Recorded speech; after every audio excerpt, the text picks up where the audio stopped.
Olá, este é o programa TV Câmara Entrevista. Hoje estamos recebendo aqui Rodrigo Magno, engenheiro agrônomo, e Antônio Duarte, professor de zootecnia. Ambos são professores da Escola Agrícola de Jacareí, a ETEC Cônigo José Bento, e vamos debater segurança alimentar. Participando conosco, a jornalista Maiara da Mata, da TV Câmara Jacareí. Muito obrigado pela presença de todos vocês.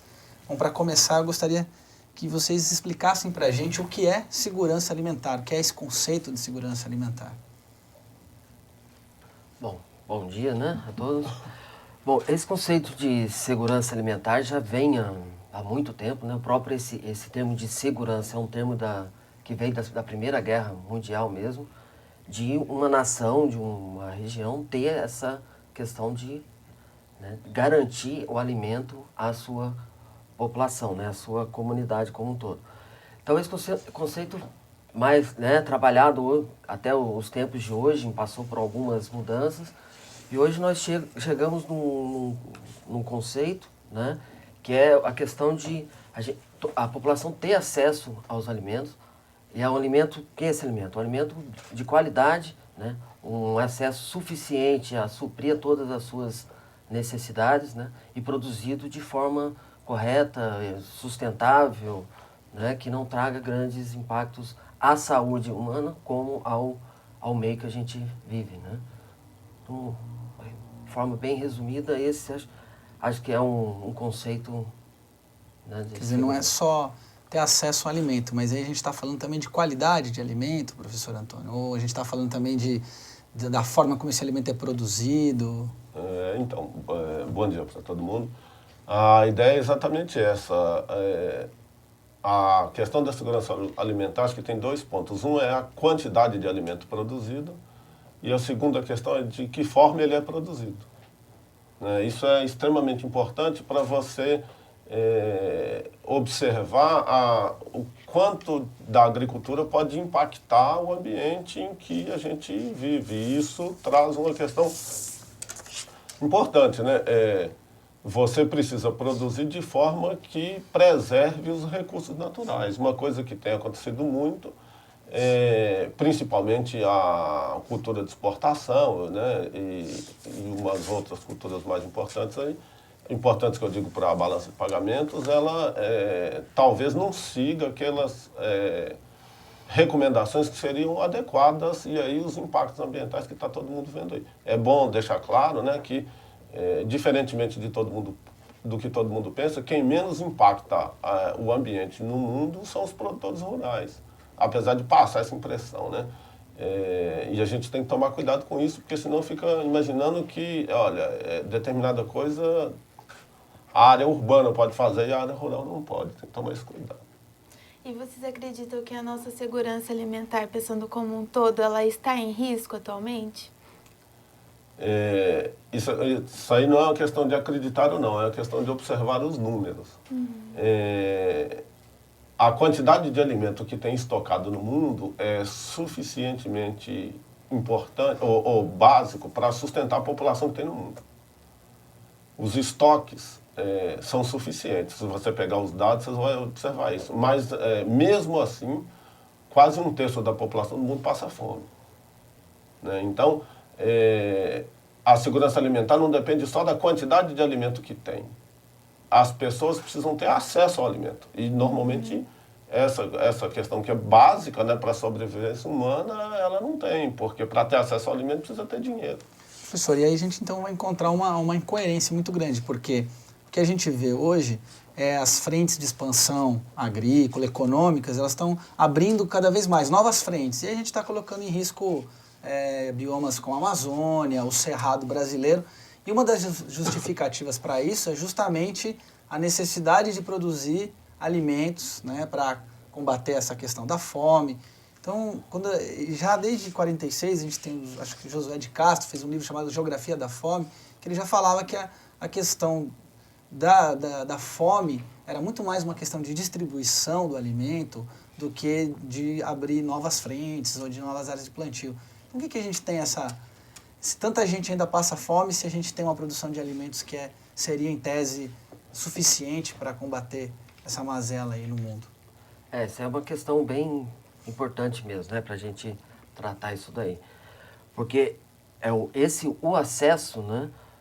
Como nós estamos conversando aqui, hoje tem uma estimativa que só em 2014 nós vamos ter em torno, a FAO, né, um dado da FAO, de que em torno de 2 milhões de crianças morrerão esse ano por questão de desnutrição. Né? E todos os problemas, né, quem sobrevive no mundo. E o que acarreta isso ao longo da vida. Né? Então essa questão também, vejo que nós temos uma parte da população que está sendo problema de desnutrição e outro de subnutrição mesmo, pessoas comendo mais do que de fato precisa. Então esse equilíbrio, né, que entra bem nessa questão do acesso, a questão financeira de conseguir comprar o alimento, de adquirir esse alimento. E também a questão da produção, o que nós temos que trabalhar é a questão da parte técnica mesmo, de como produzir, né, de uma forma mais equilibrada e de uma forma mais eficiente. Né? Que eles colocam esses termos que a gente, para uma justificativa, né, agora com o Código Florestal, né, de 2012, que a gente teve umas discussões, né, no nível nacional aí, que uma das argumentações assim é a respeito de que não, a gente precisa, que a questão do código ia travar a produção de alimentos, que é algo crescente. Mas isso nós sabemos que o que nós precisamos é melhorar os nossos recursos, né? Ter um cuidado melhor com as terras, com os solos. Aqui a gente anda do eixo Rio-São Paulo, que nós vamos ver são pastagens degradadas. Áreas abertas com processos erosivos, áreas, né, improdutivas. Temos aí ela está longe da sua capacidade de uso. Né? Então, o problema não é essas aberturas de terra, é como nós utilizamos essa terra e otimizar as terras que já estão abertas. Que, como já foi dito, principalmente no Brasil, nós não temos... a produção de alimento é suficiente para alimentar toda a população. O problema está nessa distribuição mesmo e o acesso à alimentação. Eu queria complementar um dado que talvez seja interessante para dizer o seguinte. O último levantamento da FAO trouxe em conta que o seguinte, o hábito alimentar também tem muita importância nisso, porque o dado é que cada $1 que a população da China e da Índia, que corresponde a mais ou menos 1/3 da população mundial, a cada $1 que acresce na renda deles, ele troca metade disso de proteína vegetal para proteína animal. Porque a importância é o seguinte, uma coisa é você principalmente eles, por causa dos problemas de população, eles estavam muito acostumados a comer alimentos à base de grãos. E à medida que eles foram tendo renda, eles começaram a passar a comer carne. E você produzir carne, o que é? É pegar o grão, alimentar o bicho, produzir carne e transformar proteína vegetal em proteína animal. Né? Então, você vai gastar uma quantidade muito maior de quilos de soja e milho para produzir 1 quilo de porco, ou 1 quilo de frango, ou 1 quilo de boi. Isso 1 litro de leite. Aumenta a produção, mas não necessariamente para a alimentação humana. Exatamente, porque grande parte disso vai trocar proteína vegetal por proteína de origem animal. Se você pegar os dados da produção de leite nos Estados Unidos, ela é imensa, mas quase leite fluido americano praticamente não bebe. Come produtos derivados do leite. Né? Porque aí você tem que pegar uma quantidade maior de litros de leite para transformar num quilo de queijo. Ou seja, à medida que você vai agregando valor à produção, que a gente usa esse termo, você vai pegando grande parte daquele alimento que poderia alimentar um punhado de gente, a questão que o Rodrigo falou, e alimentando menos pessoas. Por um preço mais caro. Por um preço mais caro. Mas ele tem dinheiro para comprar, e aí já entra a questão da obesidade, talvez uma questão de saúde pública, né, que não é muito o nosso tema aqui, mas um punhado de gente que precisava comer não tem condição de comer. Ou seja, tem pessoas que comem com sobra, tem pessoas que não comem nada. Então, o conceito de segurança alimentar é mais ou menos esse. Assim, alimento tem? Tem. Todo mundo come? Não. Então, essa é a discussão. Então, lógico que nós estamos na frente da batalha, que é a frente da produção. Né? O nosso trabalho talvez seja fazer o alimento chegar até o ponto de abastecimento. Dali para frente, né? Agora, isso é uma questão extremamente complexa. E como seria possível solucionar essa desigualdade alimentar? Existe uma forma de solucionar esse problema que é muito A minha visão, que pode ser simplista, mas eu acho que passa por uma questão da distribuição da renda. Né? Do mesmo jeito que para conseguir outros bens, as pessoas para conseguirem bens de consumo têm que ter renda. Para conseguir alimento também tem que ter renda, né? Então, sem resolver o problema da distribuição de renda, e eu não digo isso no Brasil, você pode extrapolar para o mundo, dificilmente você conseguiria resolver a questão do acesso ao alimento. Porque o acesso ao alimento está intimamente ligado com a renda da pessoa. Toda vez que ela tem mais renda, todos os estudos demonstram o seguinte: toda vez que melhora a renda da pessoa, a primeira coisa que ela faz é se alimentar melhor. E depois é que ela busca outros recursos, né? Aí depois que ela busca morar melhor, busca ter um carro melhor, né? É sempre essa regra. E se você não resolve a distribuição de renda, isso é insolúvel.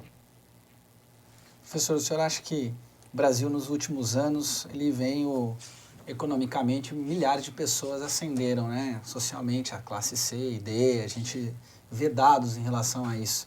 Isso impactou a questão da segurança alimentar no Brasil? A gente teve, nos primeiros anos desse governo Lula, uma orientação para o combate à fome, né? O Fome Zero, uma política pública para isso. Como é que o senhor vê hoje essa situação, mais de 10 anos depois? Então, observe a discussão no seguinte sentido.